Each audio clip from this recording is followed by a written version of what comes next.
guys. Today I'm sitting here with John Ivey, which he is the research specialist of industrial hemp out at NC A&T, and he's also the co-founder of Old North State Cultivation. How you doing, man? Doing fantastic, Ryan. How you doing? Good to see you too, man. Thanks for inviting me up here to do this. Absolutely, man. So tell me a little bit about your NC A&T. That's kind of like how we met each other back in the day, was through all your studies and your knowledge out there. So what you got going on out there, man? Well, we're trying to gain knowledge out there, that's for sure. We have focused mainly on field production while we've been out there. So our first 3 years, we worked with North Carolina State, the North Carolina Department of Ag, and we were trying to gather a fertilizer recommendation for the growers for field production. This is mainly field production that we focus on right now at A&T.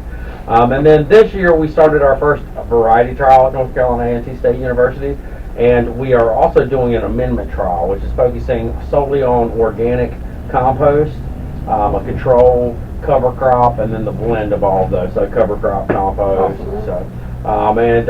We have just started harvest this year. We've finally finished harvesting our variety trial. Okay. Can you mention what varieties? Or So we used 3 varieties from Triangle Hemp. We used their Bayox, the Supreme Density, and the Heavy Diesel.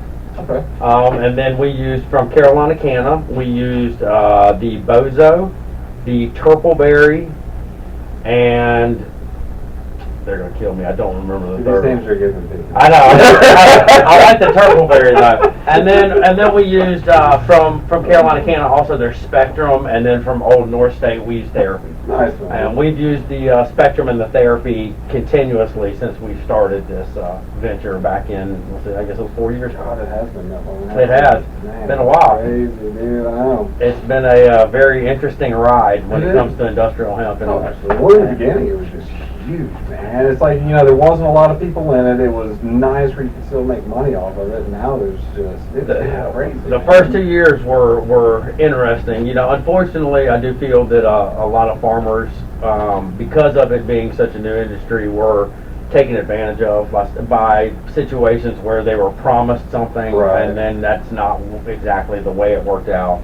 But unfortunately, that happened, and I can say that we at A&T are going to continue to focus on research. We still think that this is a viable crop, and especially for in a horticultural rotation. I think a lot of folks are looking at it as a commodity rotation. Sure. Makes we have a lot of tobacco growers. I can say come to A&T and want to learn how to do it, and it's just a different beast. It is. Well, I think they failed in the drying properly, because they have all hundreds of acres. It's like, how the hell are you going to dry all of that properly without your own facility? And that's something else we're looking on at A&T.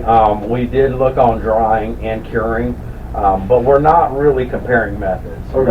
When I came into the program, I had a pretty good idea of how we wanted to cure it. Sure. But what we've learned from field production is that's not typically what you're really going to want to cure. The things that you're doing, more of an indoor production, greenhouse production, those are the things that you really want to take a little bit more care of. And that's something, we tell a lot of our farmers from day one is, your management technique and your growing style is going to be dependent on where you want to place the hemp once it's grown. Right. So if you're going to process it, there's no need to cure it. Oh, no, I agree. You can dry it in 3 to 5 days. There's people that's like wet extracting it right now. I've seen one of my art guys that came in here, and literally you would cut it from the field, he would drive it right there, and they were good to go. And a lot of people are doing the presses, pulling out the rosins. And so, but that, to me, that depends, where you want to go depends on how you're going to dry it, basically. Well, where's what we're talking. We can typically dry down, a few thousand pounds in about 3 to 5 days. Wow. What size facilities you so we're using just transfer trailers. Okay. So we only have a 20-foot, believe it or not. Oh, shit. Now what we do is we can pull, we have vertically stacked netted tables and vertically stacked netted shelves in the back. Okay. So we can put in about 1,400 pounds into that 20-footer at a time. We've got an air conditioning unit, just a typical dehumidifier, but we have modified it by putting in a peristaltic pump so that we can continually remove the water out of that little reservoir, which is extremely paramount. If you don't, then you're in there every 15 minutes pulling out, the half gallon. One of the things that we tell people is that you don't want to get above 120 degrees when you're drying. And that's something that I can honestly say I learned from NC State and some of these tobacco growers. Sure. It slowly degrades it, doesn't it? It actually changes the chemical composition of some of the cannabinoids. Okay. So it makes it a less desirable product. Not to mention it makes it look even more horrible. Was it create more CBN, I guess? Is it more that hay, like brown? Very much so, ammonia type smell. Yeah. Yep. And the reason for that is when you grew it, the way they cured tobacco was to dry it all the way down and then reintroduce moisture. Sure. And that's something that we have looked at in hemp, but it's not something that's as desirable as it would be in tobacco. We did to make it a lot more harsher too. So now I got in that cigar kick like crazy about a couple years ago, and I love a good cigar. But then you're like, well, hell, I can grow this myself, and I'll make my own small little patch. And you look at their process; they're like fermenting these leaves for 6 to 9 to 18 months. You're like, who the hell's got time to sit there and cure my own leaves just to roll a cigar? And that kind of we're even talking about that in hemp. I think we're seeing a lot of quick cured. Sure. I guess it's dried down really quick and then kind of given a week or two to bring some of that back out. But that's kind of the same question. If you're growing, who's got time to? Oh yeah.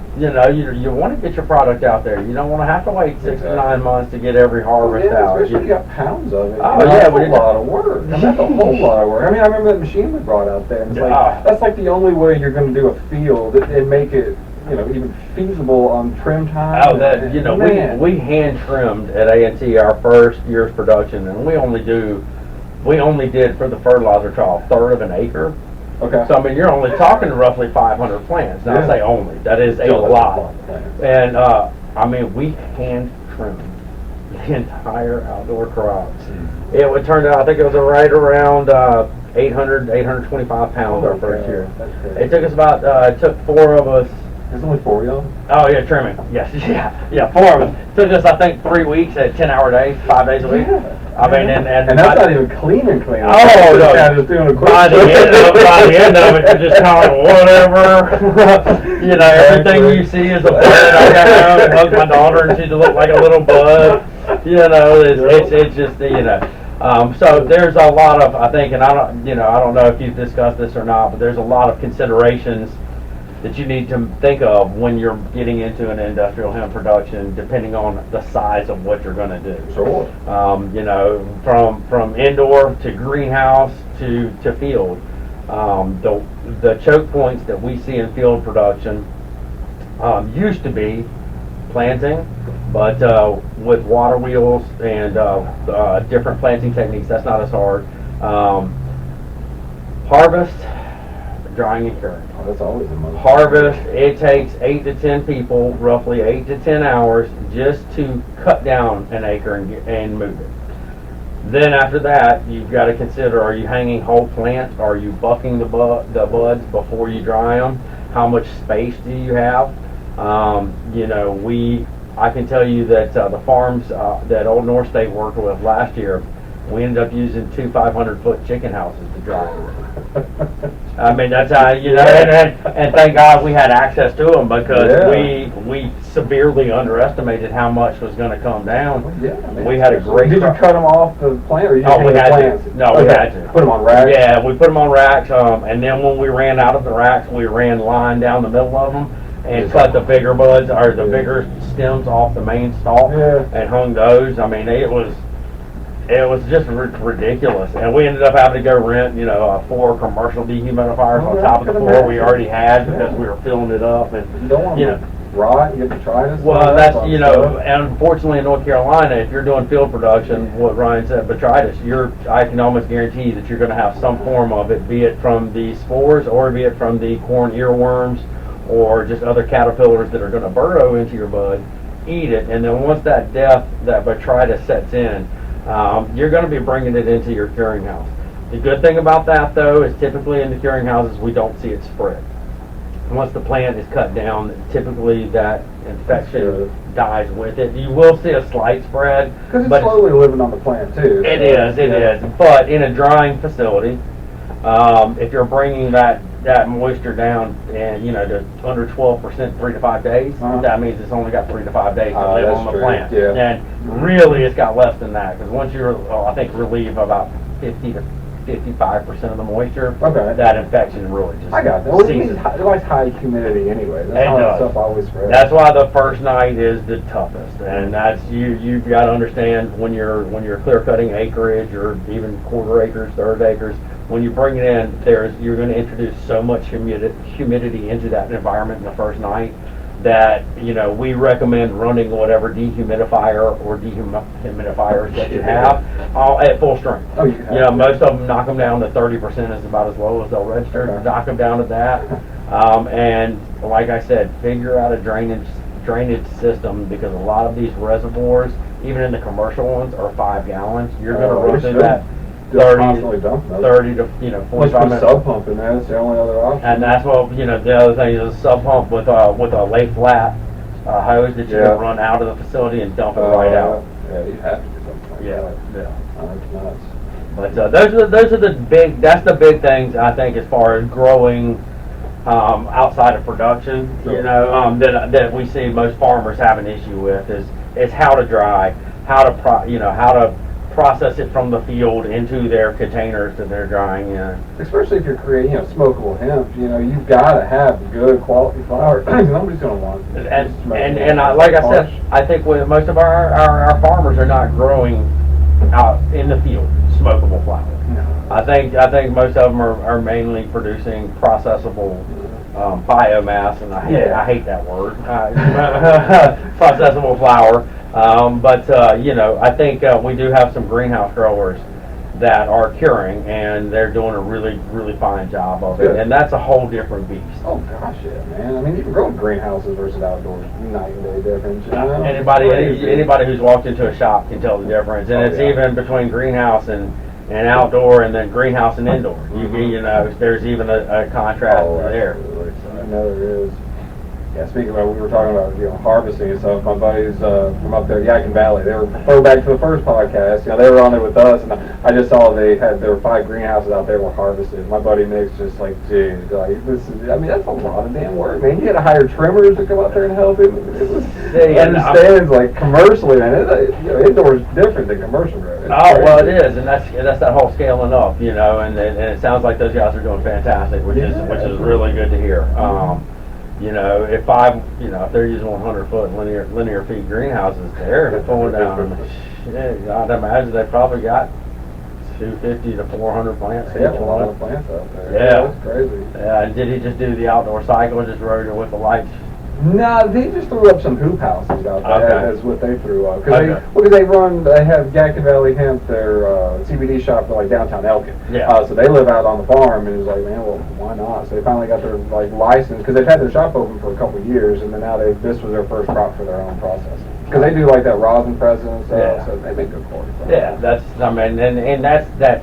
I think that's the niche that's going to be the most profitable, or it's got the most legs, I should say. You know what I mean? And that's kind of where the companies we've been working with, Carolina Canna, Old North State, Wildwood Cultivation, Triangle Hemp, they all are kind of more, I hate to use this word too, but artisan. They care about what they're doing, so they try to put up a higher end product. Right.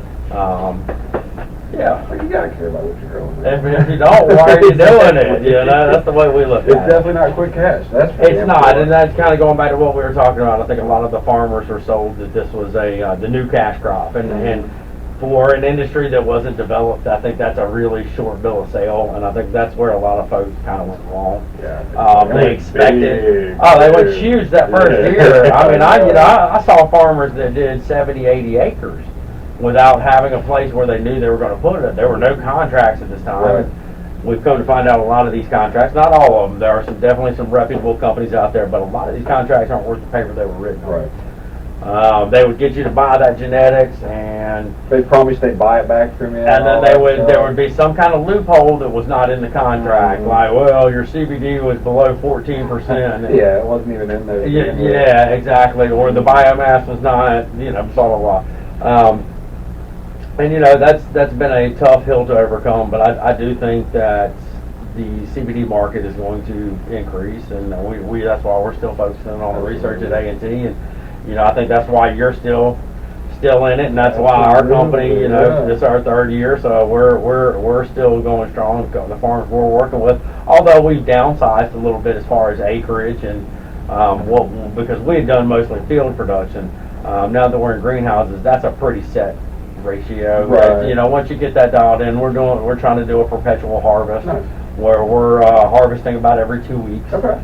Which helps us keep Oh, that labor cost down. Yeah. You know, you clear cut a greenhouse or a field, and it's crazy if you have the luxury of being able to take down 25% of a greenhouse.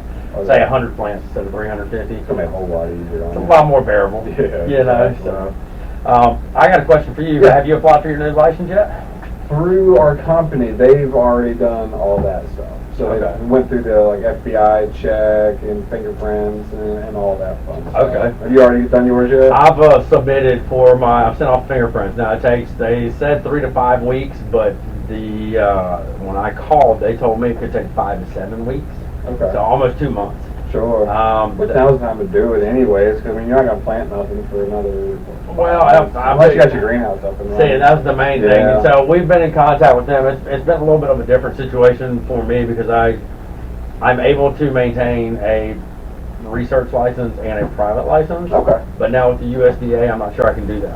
I didn't think about that. So we're in the process of just trying to figure that out. I've been working with Rebecca Ingles, the liaison from the USDA to us here in North Carolina. And we're just kind of trying to figure it out. I think the reason why I was asking you because it looks like there's going to be a lot of figuring out along the way. Man, it's always like that. It was like that at the beginning too. It's all this gray areas. You're like, well, let's just see what flies, and they leave you alone. They leave you alone, you know.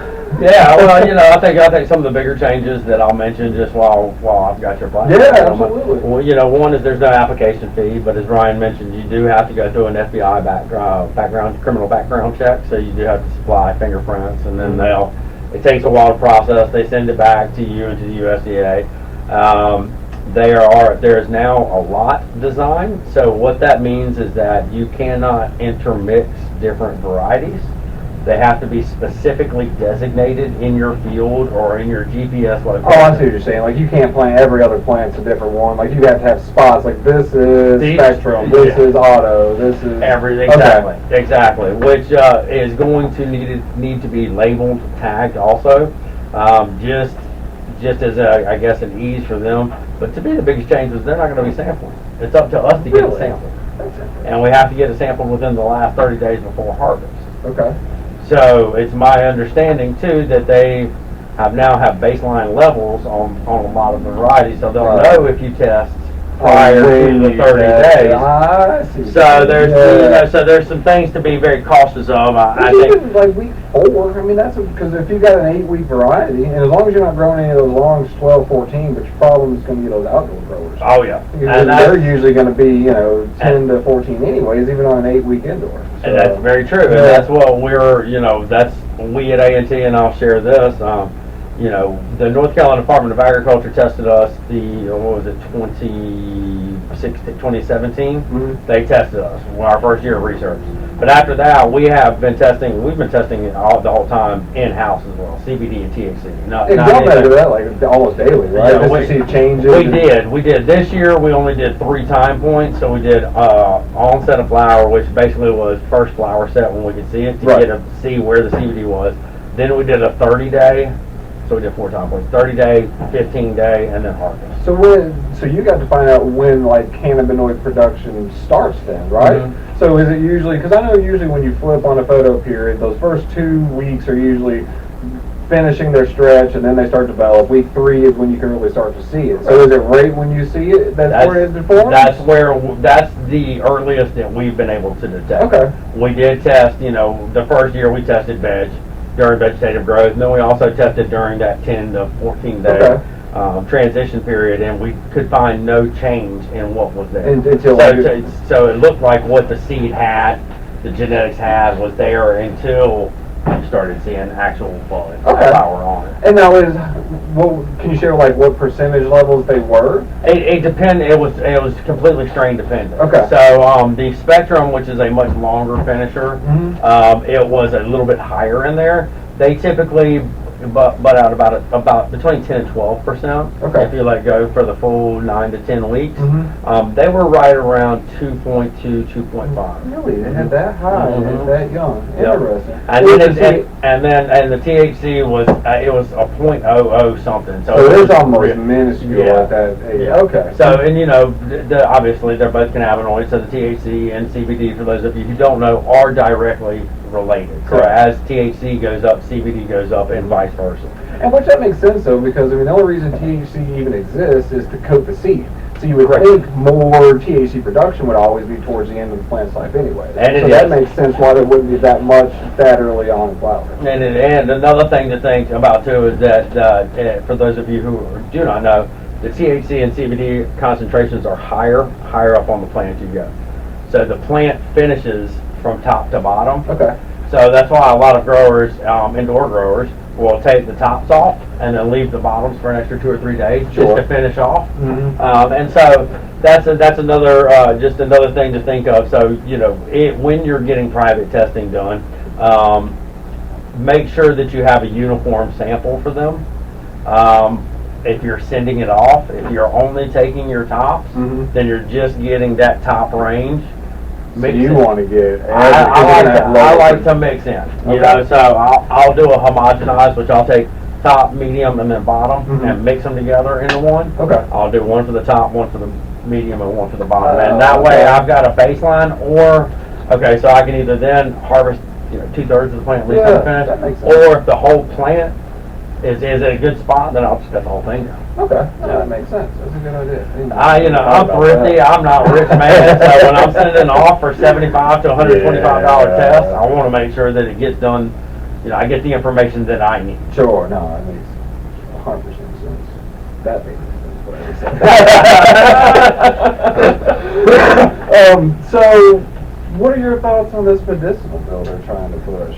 I'm not real thrilled with. I don't think many of us are. Especially considering the medical and recreational conversations have been going on for quite a while now. I was blessed and I guess cursed enough to go testify in front of the the North Carolina legislature. And this was back after the smokable flower debate. So Right. This was a year and a half, maybe almost 2 years ago. And we were talking about legalization of marijuana at that point. I think it's going to be much like any of the other 15 to 20 medical or recreational bills that have come across in the past 2 years.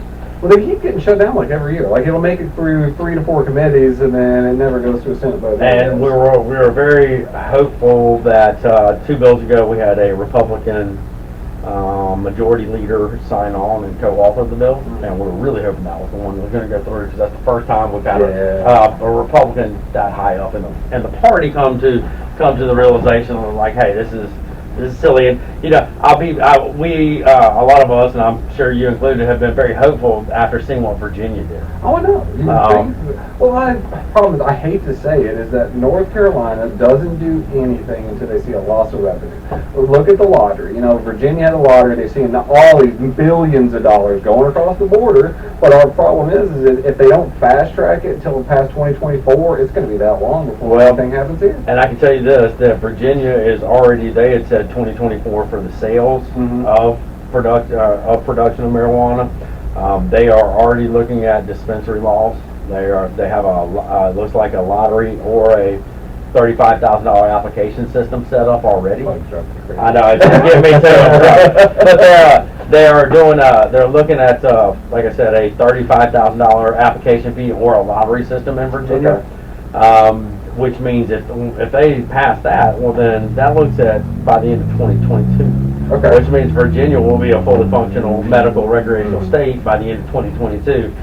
And I figured they would try to fast track it because they're losing so much sales because you're allowing everyone to grow 4 plants at your home. So within, you give me go through 2 cycles, give you, 8 months to try and fail and try again, you're going to be able to grow your own at home. So why in the world would you want to go pay money to a dispensary when I can grow my own? Well, and I think that, I think there's two sides to every coin, because I agree with you on that one. I personally, if given the ability, I'd be happy to do it. I would too. But that being said, I think that the lack of knowledge for the mass, for mass society or general society, most folks, have had so much misinformation over the past 60 years that the average person doesn't go home and watch a YouTube channel on, cultivation practices or, new lighting techniques and how, you know what I mean?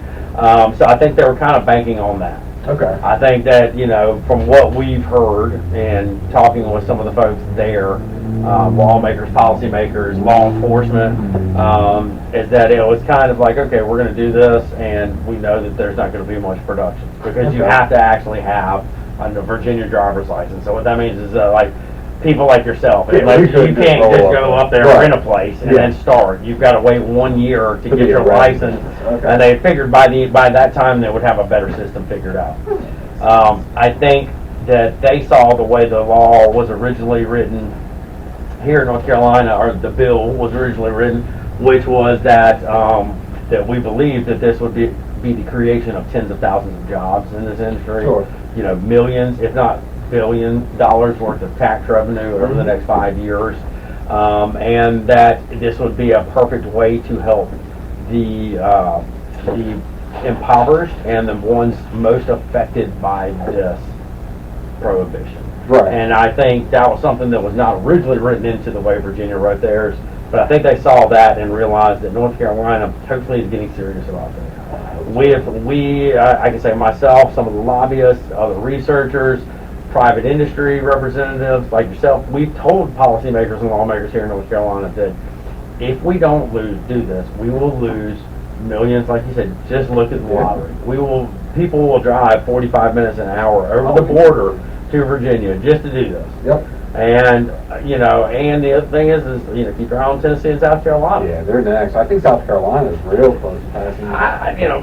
They're the rebel state. You know what I mean? They do not care. And if they have, we've seen preliminary bill writings there that it's guns a-blazing. Yeah, so we're going to be the only state that is surrounded by everybody? We're going to be Idaho. Yeah, exactly.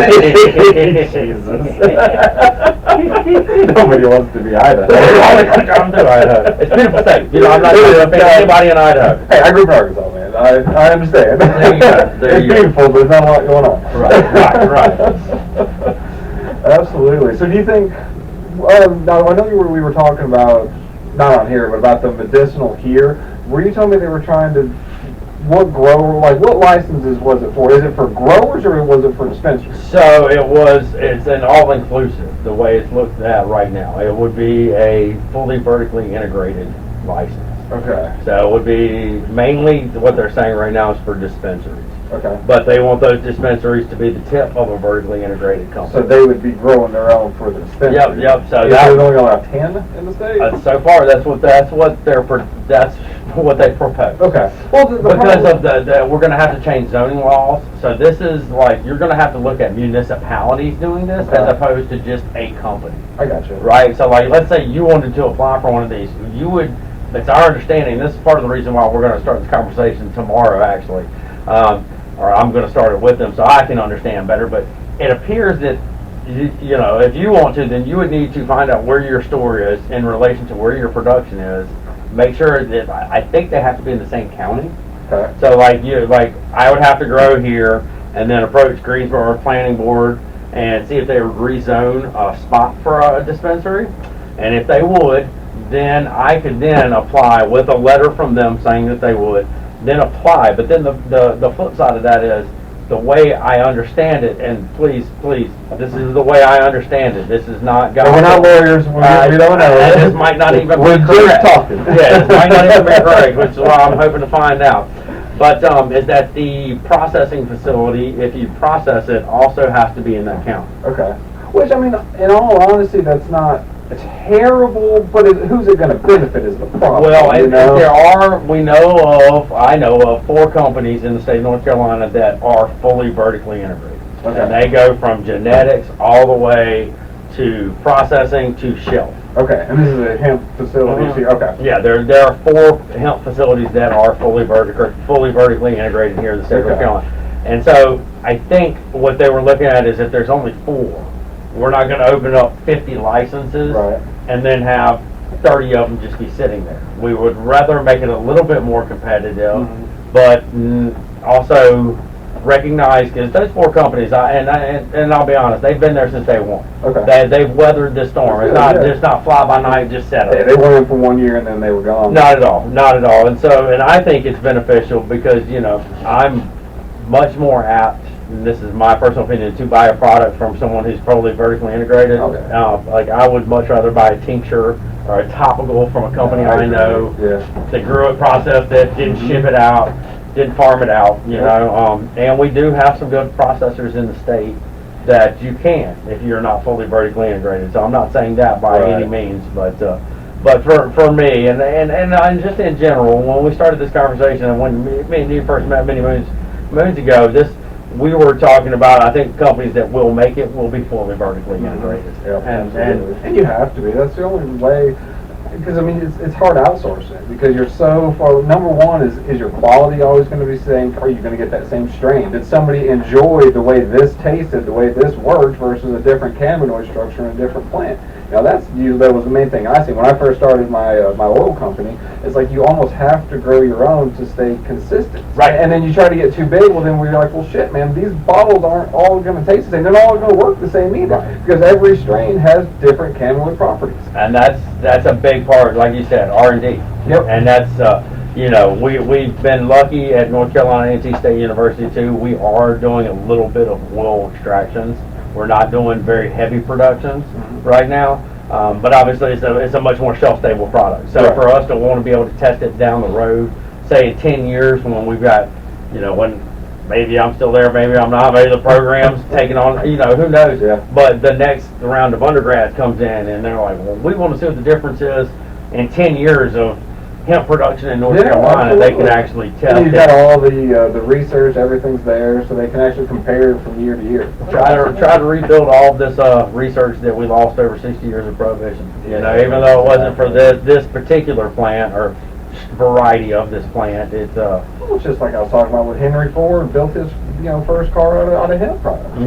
And then I believe he made the fuel out of a hemp source as well. He did. They got shut down real fast. He did. I mean, we were mandated to grow 10 hemp plants for the U.S. military back in the late 1800s. I mean, it's like the strongest rope that's out there. For rope, for clothing. So it was mandated that, it was part of your victory garden, right? You grew some for the Army, you grew some for the Navy. Absolutely, man. It's a great plant. It is, and I think, hopefully I can tell you this too, when we were looking at recreational, I was a former extension agent here in North Carolina, so I do have some connections with the Department of Agriculture and some of our politicians and stuff, and I've been pitching, let's make North Carolina A&T State University the first historically black college and university to get a DEA license so we can actually do some marijuana research. Yeah, no, I agree. Right now there's only one school in the U.S. that has that DEA. Georgia, isn't it? It's in Mississippi. Mississippi, that's right.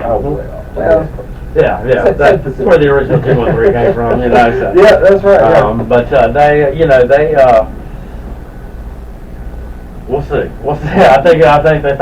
I think they think I'm a comedian, but I think it would be fantastic to help. I think a lot of minority cultures and just people in general have been affected by prohibition, and I think we need this research. It's a Schedule 1, marijuana is a Schedule 1, which means there's absolutely, by definition, no medicinal value to it. Right. And I hate that because I think all of us that are even in industrial hemp production, and by that I mean farmers who have never smoked marijuana, would never consider consuming marijuana, see the benefits of this plant through industrial hemp. And I think, I think we just need more of that research. I agree 100%, man.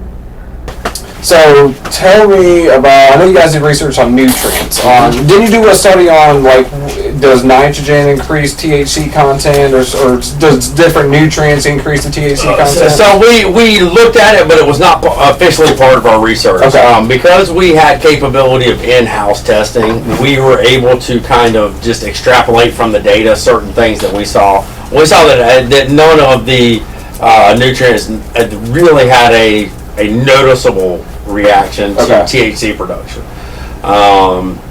Nitrogen, it seemed, was the most influencing nutrient that we saw, but that was mainly on weight production as opposed to THC production. Sure. And I think the gentleman that did the research at Rodale pointed it out, was that the genetics of the plant are the genetics of the plant. Right. That nothing we add to it will increase THC production more than what that actual genetics allows. And besides UVB, I think that's the only thing. Did you do research on that? Yeah. No, we've not, since we've done no controlled environment indoor growing, we've not looked at spectrums at all. Now, I will tell you, this year we did have another doctor from another discipline come and do a photosynthesis test on our plants, which I'll be interested to see. It's the first time I've ever seen it. They basically put this lens with this infrared up against the leaves and check the rate of photosynthesis on the plants. And so we did that at the same time points when we tested our THC and CBD. Oh, nice. So this is something I never even thought about, you know.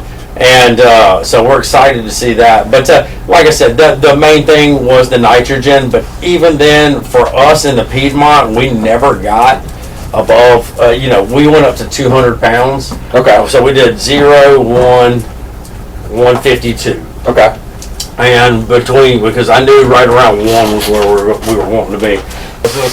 So we're talking, nitrogen was the one thing we saw. That was increased in density. Weight. Okay. So it wasn't phosphorus or potassium? No. In fact, potassium showed none. Now, we didn't test phosphorus, the NCDA did. Okay. So we'll see what they say when they release their findings. I don't think it does. In my experience, too much phosphorus actually stunts the plant growth. Okay. So it depends. Which makes sense, because nitrogen is what makes the plants grow anyways. So if you do, NC State looked at more split applications. We do all of ours pre-plant up front. So we used a time-released, an encapsulated, slow-release, time-released, pelletized fertilizer. You knew how fast it was going to break down. Right. We used NatureSafe and Harmony. NatureSafe, both of those are OMRI approved, organically produced. The NatureSafe is a 1300, and the Harmony is a 543. Okay. They're slow release. The problem that we saw, that I can tell you just from my observations, once again, we've not released a whole lot from A&T. These are just things I've seen, not necessarily things we were researching. Okay. Was that the higher the phosphorus rate, the more stunted the plant was. Now, by stunted, I don't think it produced any less weight. Okay. Because we are now in the process of drying them, but I can tell you their wet weights after bucking the bud off was very similar to the rates that with the lower. Okay. But it was a shorter plant. Yeah, I didn't have too many and bushier. So it'd almost be better for an indoor application. I think so. I'd like to do more research on it. I'm going to tinker around with a little more kind of on our farms. Because that'd be good, because I know usually phosphorus is like your bulking agent, which is going to give it that thick density to it. But I'm wondering if... Split application. Because I'm curious if, also the phosphorus, the more of it up front, you see a lot of those feeding schedules, hit it high here, if it's going to stop, like you're saying, it could stop that growth and then start packing on density. It'd be good for indoors, you know? I think from what I saw this year in the field, I would definitely consider that indoor. Okay. I mean, because I don't think they lost any weight, but instead of being, above my head, the colas were topping out of my, but I mean, we still had, the size of your bicep colas coming down, but we also had multiple ones. And that's another thing we looked at unofficially at A&T. NC State did an official one, and I'm not sure they've released their information, was about topping in the field. Okay. We saw no benefit of topping in the field more than twice. Okay. Interesting. So we typically do it right about 2 inches above knee, so about mid-thigh. So you're talking about weight-wise? No matter, if you topped it 15 times, you got just this big bush. You actually start losing weight, we saw. And once again, this is unofficial, so just observation of two producers here. Sure. After 4 cuts, we saw a decrease in biomass. Interesting. But with 2 to 4, we had the same weight, and this was what got me, as no cuts. Really? But as you well know, and for those of you who don't, with no cuts, you have one lead cola on most varieties. Yeah, right. Looks like a Christmas tree. Right. Just comes straight out. Unlike these. These have top quite a bit. And then the perfect. So then you Yeah. see on these, you've got a couple different tops on it, or leads on it, which are going to produce those colas. So each time you cut, you typically get one, or you typically get 2 to 4 more from that cut. So what we saw was after 2 cuts, it became a big bushy plant, Right. which, depending again on what market you're going to. If you're going into a smokable flower, that's a much more desirable product than having one big 52 gram Right. dried cola. Exactly. You know. No, yeah, that makes sense. Right. So kind of going back to production techniques and just management styles. But what we have seen across the board as far as recommendations is in the Piedmont and our nice clayey red Dude, our clay. it's Cecil so soils that we have terrible. here, because we've got such a low CEC, such a low organic matter content. We're looking at anywhere from 1 to 150 units of nitrogen, Okay. around 80 of phosphorus, and around 100 of potassium. That gave you your best results. That Okay. gave us our most consistent, best, highest yield results. Okay. Well, that's good to know. And we did do pelletized time release. I would consider looking at split applications of the phosphorus, Okay. and with the nitrogen as well. If you put out 120 units of nitrogen up front, you're gonna burn these little Oh, you're going transplants. yeah, you'll burn the hell out of those little cuts. Man. That's a lot of nitrogen. It is. Now, I will tell you this, that we put out 115 at A&T this year, and it did not burn any of it. It was pelletized released, but... Okay, well, if it was pure, like... Yeah, we started seeing the lack of nitrogen, though, about 2 weeks earlier than I'd like to have seen it. We saw a lot of yellowing at the onset of flower. Okay. Which you typically like to see a little Toward the end. Yeah, a little bit further down. So we knew we had some nitrogen, but at that point we did not want to do a UAN or a side dress application. Flowers are already starting to onset. Yeah. You really don't want to hit it with nitrogen just to green it up. Right. Yeah. I mean, you've gone so far at that point. There's really no bringing it back. It's more focus on them flower sites and get them out. Yeah. Start over. Let's make those big flower sites. Right. Yep. Absolutely, man. So and then as I said, this year we're looking at the compost. Our fertilizer trial this year is an amendment. Cool. So we did a dual blend of crimson clover and cereal rye for our cover crop. We chose to only go with 2 because we wanted to actually see the benefits of each. Are they different levels of nutrients higher? Because I know usually some will be higher nitrogen, some are more phosphorus. Were these more nitrogen based? So the crimson clover is a legume, so it's a nitrogen fixer. So what we're hoping to do is to trap all of the nitrogen that we left in the field from the previous year, and to grab some from the air and put it back into the soil. The cereal rye has very little nutrient value. For us, it was to mitigate southern stem blight. Okay. And southern stem blight is unfortunately a disease that ravishes the southeast agricultural production. There's no synthetic or organic fungicide or herbicide, pesticide that will kill it. Okay. That'll mitigate it. We've tried solarization. We've tried hydrogen dioxide. Oh wow. And now we're trying cover crops. And so it appears that it helped keep it at bay for a while. We still had it. Okay. We won't have our numbers, but typically in the first 4 years of this project, we've lost roughly 42 to 45% of our planting due to southern stem blight. Really interesting. And those spores travel miles. Well, too. so it's actually Is it built up in your it's soils? built up in the soils, and so it's moved through water. So it I typically see doesn't what you're come saying. until we get these heavy rains, the hurricanes, the 5 days with 3 inches of rain like we just saw. Sure. So we're starting to see it express quite a bit more now. But that's why we chose those 2. This year we're considering mixing those in, as well as a triticale and a Austrian winter pea, which is both would be a biomass producer and then another nitrogen fixer. Okay. Obviously, the biggest one we're looking at is nitrogen because of nitrates and because of the nitrification of soils and of ponds and creeks and our tributaries into our big lakes and drinking sources. So that's really what we're looking at. But we've seen pretty good success. I will tell you that this is obviously preliminary. This is one season of doing this, so we do 3 to get statistical relevance. I I'm got you. hoping that we'll see a good mix of 1 year of heavy hurricanes, 1 year of drought, Right. 1 year of heat. Kind of wishful thinking, but one of the things we saw is that hemp. I think a lot of us knew this. Hemp's root system is a lot weaker than some of the other varieties that we plant, as far as not even marijuana, but as like tomatoes, other vegetable, high Right. horticultural crops. If you put it into a no-till system, it does not look like it does very well. Huh, interesting. And we because of our cover crop, we did not till that area. The other amendments we did till up because they were not a cover crop. So we had to crack all the weeds and everything that were out there. And so we actually bedded up. We didn't put plastic down, but we just bedded up. And even the control plants, which got no compost, no cover crop, no fertilizer, are doing a little bit better than some of the cover crop plants where we just had to.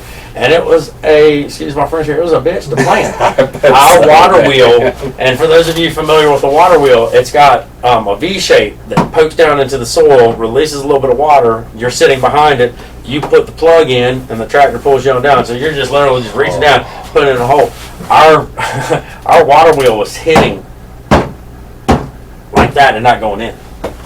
It's just like a hard pan. So it was like, okay. So we actually had to go out there and hand dig. Oh my goodness. Which is obviously not feasible. No farmer's going to do 1,500 plants in a Hell year. no. Hell no. But we do what we do for research. But that being said, like I said, that's been the biggest thing we've seen this year is just that the cover crop on now where they did get compost in that cover crop, they're growing pretty good. Okay. But It they're loosens still up the soil too. it does, and I think it also gives them that nutrient kick that that. is not.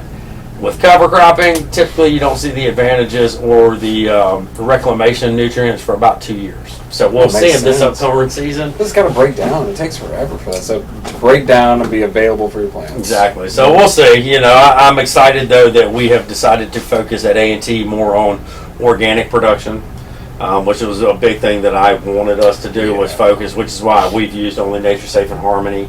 We won't use any synthetic. We don't use anything on our crops. So that's another thing that NC State that differs from us is they are trying some biopesticides and biofungicides and things like that. Now, for us, we're not using anything because we want to just see what the plant See what does. nature's what it's going to do out in nature. And like I said, we lose 42% southern stem blight. So there you go. We also probably lose 17 to 20% due to botrytis. So 1 year we did spray dipel. Now, Did it help any? It did. Now, it's not listed for hemp, though. It's not even listed for marijuana. So you've got to be extremely careful. Because it's just a beneficial. It's a BT. Yeah. It's just a beneficial bacteria that actually kills the worms. Now, that first year that we did it, the only year we did it, we saw a definite reduction in our botrytis because they took care of the worms. As long as you know when to apply. Yep. So, this is taking my A&T hat off and putting my farmer hat on. Typically, worms come out when you have a full moon. So if you know you got a full moon, you don't spray 2 days up to it, then the day of, and then 2 days after. If you do that, you'll really mitigate that population.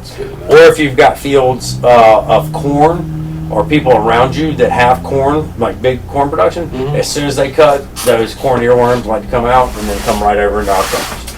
So if you see them harvest, you might want to spray that next day. It's experience, man. Yeah, you have to. I mean, that's the thing with any kind of outdoor grows is you have to adapt. You have no idea what's going to happen. I've seen a lot of stuff happen outdoors. Well, you lived in North Carolina a long time too. The weather here, that age-old expression, if you don't like the weather, wait 5 minutes. I promise you it'll change, and it does here. So you're right. But, as an indoor grower like yourself, even with controlled environment, you're going to be dealt. You got to be adaptable as well. You like to mitigate all of the variables, but there's inevitably there's going to be something. Absolutely, and I do spray. I mean, you have to. I like to spray like every 5 to 7 days with something. I never get into a flower and spray, but I will, man, just to stay. There's preventatives, there's neems. I mean, I like to go through like 4 different regimens, just because I found that some pests, when you spray the same stuff on another, they're going to get immune to it. It won't do shit to them. Yeah, right. It's like you have to see. So if you don't mind me asking, what are your? Are you using mainly for mites or for aphids? Or are you using also fungicides? Or I use both. Well, just because of the fact that with so many people that are around, like I have, you don't know what's going to be brought around, you know? And so that's why I'll spray. I'm not trying to plug anybody, but Mammoth does have a really good, their can control.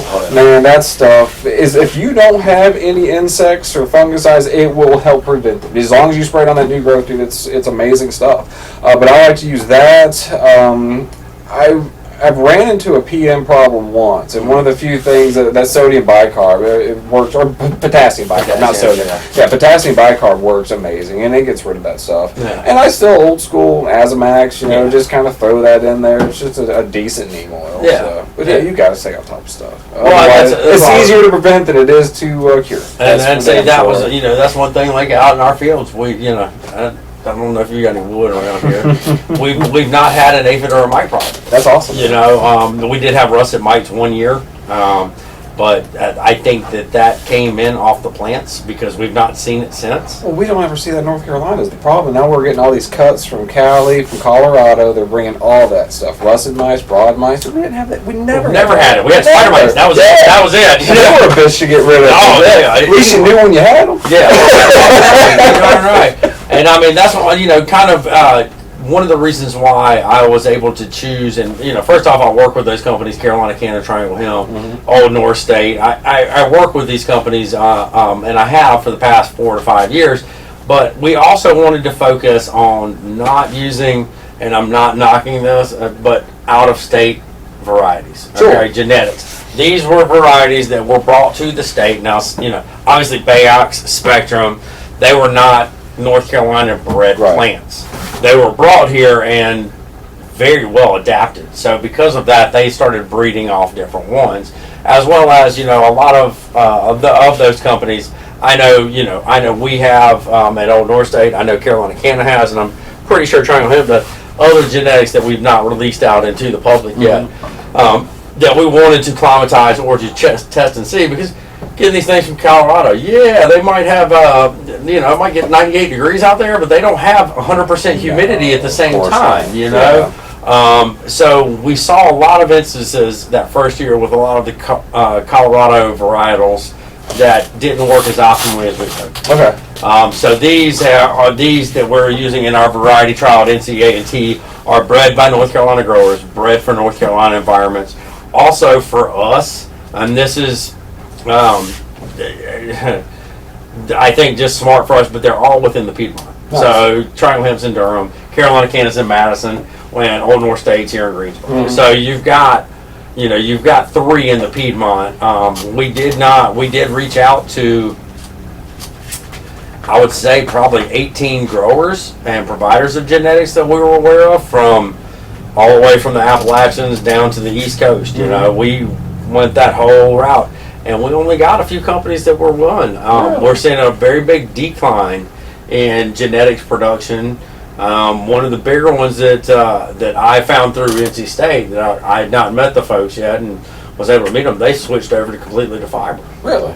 Yeah. Well, I know. So I talked to a doc that runs Hemp for Heroes. Yeah. Awesome dude. But we sat down and was talking, and he's like, this was last year. Like, at that moment, there was only like 93% were growing for smokable hemp, 7% were going for fiber and seeds. Yep. And he was one of the few. I'm gonna try to get him on here one day. He's been awesome. He's a great guy. I know. Yeah. But he's got all those contracts with like Patagonia and DuPont and everything. Yep. He was the smart one on that. Well, and we've been preaching this since day one, is that the quick fix was going to be CBD, but the long lasting was going to be fiber and manufacturing.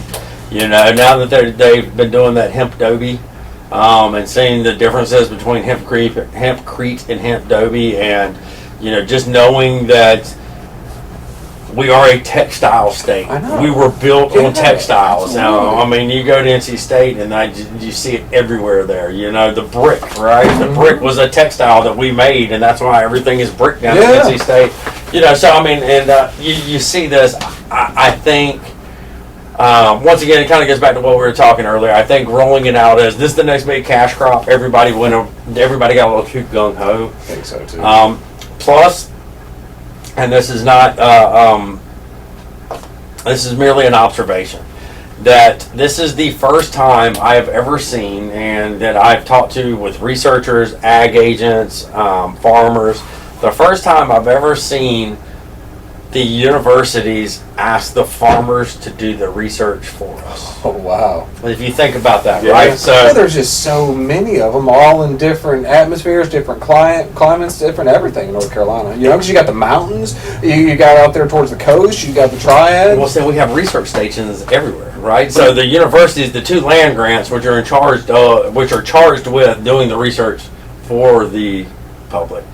It's the first time we've ever seen that, you know, I mean, you look out, even when tobacco production became big, the land grant universities here in South Carolina, Tennessee, Virginia, you know, Georgia, Florida, Alabama, they were all doing research. So I can tell you, one of the schools I'm aware of had a contract with R.J. Reynolds that all new varieties went through 3 years of variety trials at the university before it was released to the public, to the farmer. So that way they knew it was going to grow. They could tell the farmer, hey, if you do this, this is exactly what you'll get. Sure.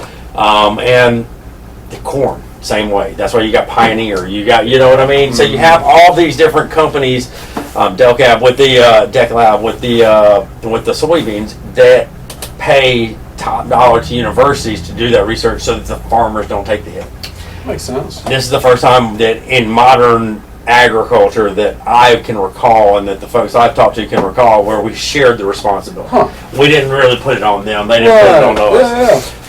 And I think that that's kind of aided in kind of the shock to the system when it came to most of these farmers. Because I can tell you, working at the university level that first year, I mean, they were coming to me and I could make recommendations, but I couldn't because I can't, as a university representative, make non-research based recommendations.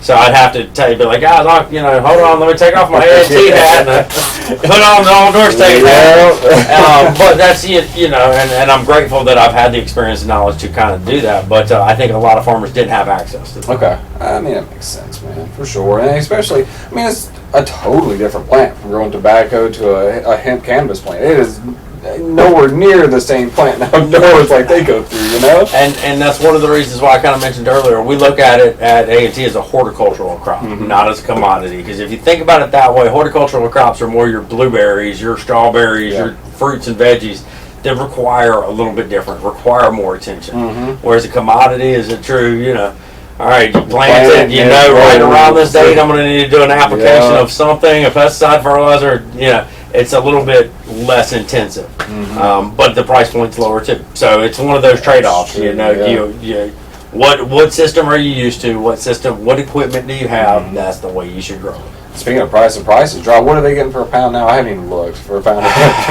You know, let's say outdoor was about 20, 25 bucks a pound. Way less than that. Holy shit! I mean, it's gone down that under much. $10. And we've got what, about 1 million? I think there's over 1 million pounds sitting in North Carolina. So I think it depends too. Now some of the contract prices are fair, but they've moved to a point system, right? So it's like $2 per point of CBD or 75 cents per point of CBD, and a lot of them, you know, a lot of growers are. It's hard to say. Dude, I remember when we were getting almost $300 a pound for outdoors. Indoors were closer to like $2,000 a pound. Yeah, some good right quality. when we started. Greenhouse, greenhouse was still, you know, and I mean, you know, for 750, smokable flowers is different. You know, obviously, you know, have you been selling pounds of smokable flower? No. Yeah. See, so I mean, we've seen anywhere from $500 to $800 a pound on that, so we're still doing okay. I'll be honest with you that it's not bad, but it's also slowed down. Well, that Delta 8's the new craze. So that was what I was going to tell you. We're typically seeing the $800 on the ones that we airbrush Delta 8 onto. Now, we're honest with our consumer and with our producer that it is Delta 8 extraction done at the lab that we get all of our processing done. So we know that it comes from a viable cannabis product. It's not a synthesized Delta 8, first off. But we also... we only do that for two distributors of ours that have like multiple stores. Gotcha. So, but that's been the Delta 8 gummies. And I see Delta 8. The last one I was talking with my buddies up there at Yakin Valley. Yeah, that's where it's at. But now he was telling me that some Delta 8 that he was ordering online. He said he does second party testing every single Oh, time. you better. And they said, it'd be 100%, and they'd come back, anywhere between 50 to 70%. Now, this is what I was going back to, and I thank you for saying it this way. I didn't mean to say that our growers weren't growing well, but that they're testing at 19 to 20 or 20 to 24% CBD. It's impossible to do that from what we've seen without having a high THC content. It's usually like a 20 to 1 ratio, a 30 to 1 ratio, And what what you'll we've see seen in is high that- CBD. Yeah, but that's how those are the big ones. You know what I mean? And so, typically what we expect to see is anywhere between 8 and 16%. Okay. But you'll see products that aren't that, and so then if we can get a test. Theoretically, if you can get a test for 20% and then you get another test for 10%, which test are you going to give the contracted company? Exactly. Now, they do their own testing. And that's where we've seen a big discrepancy. And that's where the farmers, I think, have had a hard time. That's what I was trying to figure out how to phrase this. I think the farmers have had a really hard time on understanding that just because one test company says that you're 18%, and then you sell it and they say, well, you're only 12%, we'll pay you for 14%. You got to understand that it's testing right now until everybody is DEA certified. It's very, very variant. I can see that. Well, I even talked to some people that were saying that, I know on like the THC side, if you want a high THC strain, you can pay. If you know that, you can pay them money. They will make that anything you want. I'm talking about like legit. Like when we send these off, and each company can give you a different result. I've noticed. Oh yeah. And again, we talked about different types of the plant. You should not, and every result you get back, you should never get the exact same result unless you literally took this bud and cut it in half and sent it off. And we've done that to some labs. Just to check them, just to see. And we've gotten, and there's been 2 labs, and we're not here to promote people. There's been 2 labs though that we have used that have done really well. SC Labs was one. Okay. They really, they were one within, 100th or 1,000th. They were right on. And because you do your own tests. Were you comparing them against your tests? We're comparing them against ours. We also have an orange box tester, one of those $16,000 little orange box testers. So we really want to make sure, and part of that is that's in our private line of work, because we have a lab in Statesville as well that is working on its DEA license right now to be able to be a tester, because right now that's going to be our biggest pigeonhole next year is how 13 DEA authorized sampling testers, and you're talking thousands of growers, and we're all going to be doing about the same time. So it's like all right. So but that's the testing component is a big thing, but I think our growers have had a really hard time with it. So I've got a question. You might know. So I understand Delta 8. Like I understand that it's the cousin basically of Delta 9 THC is what it is. And when it's grown, North Carolina, we get it because it's extracted from the hemp plant. It is there, but it's at a very minute amount. Correct? Like, have you done any research on like what is it like a 0.01 or something like that? Because it would take so much of that to concentrate. Right. And I think it's excuse me. No, we have not. First off, but my understanding of it is much like when you do. I think it's most of it that you're ordering offline is coming from a THC plant. Yeah, because they'll convert the leftover oils. That's and it's just like the Dragon Ball system, right? Instead of pulling Delta 9s, you're pulling Delta 8s off. And so you're getting about the same result, the same return as a Delta 9 on it. Well, because they can take like the Delta 9 oils. I know there's a lot of excess in Cali, Colorado, but there's a way of just molecular. You're changing that structure. We think it's UV radiation, just like UVA mediation of THC. I think it's timing and UV wavelength. Now, this is all speculation. I'd like to see it. Once again, unfortunately, outside of private research, there's only one university who would conduct this research, and they have very staunchly refused to do anything but very minimal THC testing. And they, we're still waiting on the FDA to tell us whether it's going to be a dietary supplement or not. Right. That's where we think big business, and that's where a lot of THC growers are kind of holding back from doing cannabinoid products because you don't want to put your money into something that you're going to pull off the market. Right. You know, if we're going to have to do human trials, you're talking millions of dollars, you're talking years of delays.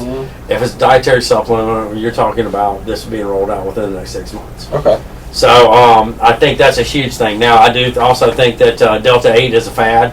Oh, I do too. You see, it's already being banned in like medicinal. Lots of states that already have it because it's got to be cutting in on their market. One, there's talk of it being banned here in North Carolina. Oh, I've seen that too. Well, then they've got Delta 10. That's the next roll out. Oh, they've got what is it? THCB. It's not illegal. Yeah. So they'll just keep going through this until North Carolina gets their head out of their ass and finally does something about it. You know, either like Virginia, I'm fine. Let me grow 4 plants at my house. There's nothing wrong with that. There's nothing wrong with that. No, you're not going to produce hundreds of pounds. You know, you're lucky to pull indoors on 4 plants. If you pull a pound, dude, you're knocking it out of the park, man. Yeah. Especially on 4 plants, you know. Yeah. So it's like that's their same limit. Where they can have up to a pound. You can grow 1 pound. If it's any over, you're in trouble. Dude, no, is that Virginia? Virginia, yeah. No, I thought it was no canopy. They had no canopy restrictions. I thought they were only like we're going to have to find this out. Okay. Oh yeah, I don't know 100%. I thought they just were 4 plants. Well, and you know, we've got friends up there, mutual friends, that I'm sure you know,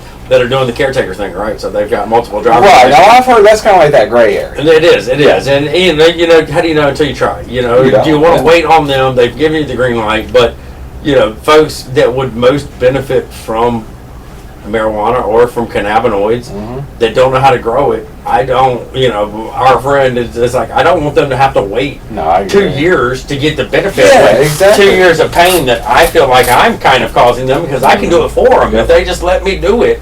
And so there's gray areas in here that are being tested.